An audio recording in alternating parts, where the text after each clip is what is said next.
le fait de prendre du temps volontairement pour apaiser toute l'activité mentale, ça enclenche de façon systématique, presque, un processus d'auto-réparation. C'est-à-dire qu'il y a d'abord, évidemment, une diminution de l'activité mentale, une diminution de l'activité physique qui viennent avec cet apaisement-là.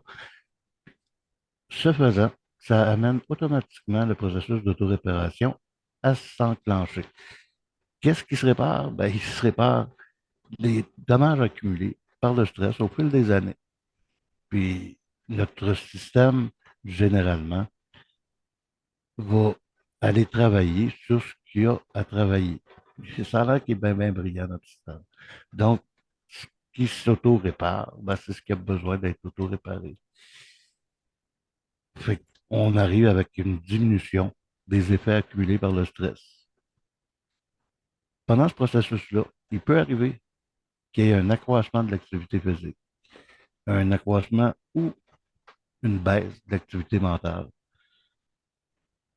C'est pendant le processus d'autoréparation, il peut arriver qu'on se sente plus nerveux, qu'on se sente euh, moins apaisé. En fait, c'est une sensation qui vient avec le processus d'autoréparation.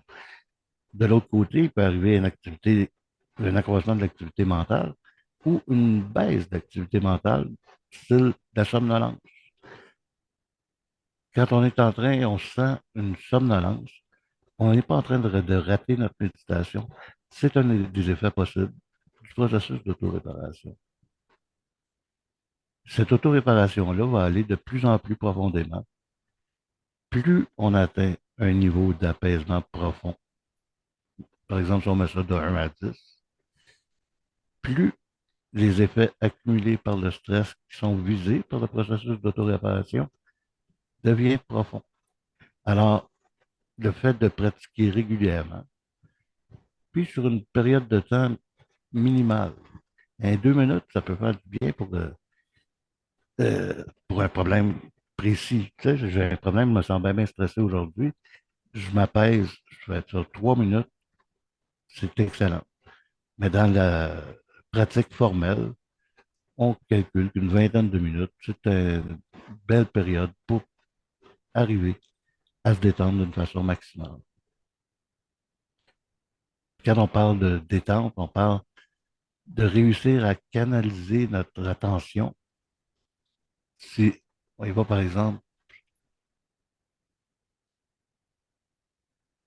je ne sais pas si il vous arrive des fois, quand on est pris dans un tourbillon de pensée, on se sent un petit peu comme si c'était la tempête dans notre tête. Donc, avec le temps, puis avec la pratique de l'apaisement, tel qu'on l'a mentionné un peu plus tôt, c'est-à-dire concentrer son attention sur la respiration, sur l'effet, la sensation que nous donne le fait de respirer, ça peut amener, ou ça va amener, nos pensées à devenir claires, calmes, un peu comme un lac miroir. Donc, en résumé, si je m'assois de façon formelle, volontaire, je décide de mettre toute ma concentration, mon attention sur la sensation que me procure le fait de respirer. À chaque fois que mes pensées sont absorbées ailleurs, je ramène volontairement, sans effort, et avec bienveillance pour moi-même, toute mon attention sur la sensation que me procure le fait de respirer. La tempête mentale va finir par s'apaiser. Et on peut atteindre, dans la pratique de la méditation, on parle de la conscience pure. C'est pas facile à atteindre parce on se rend toujours compte que nos pensées reviennent, puis c'est très rarement une pensée, une conscience complètement pure. Mais au niveau 10, quand on est ici, en bas de 10, on pourrait penser qu'on a atteint un état d'apaisement où la conscience est à l'état pur. dans la prochaine étape, dans la prochaine section, on va pratiquer cette méditation-là ensemble. Je vous remercie.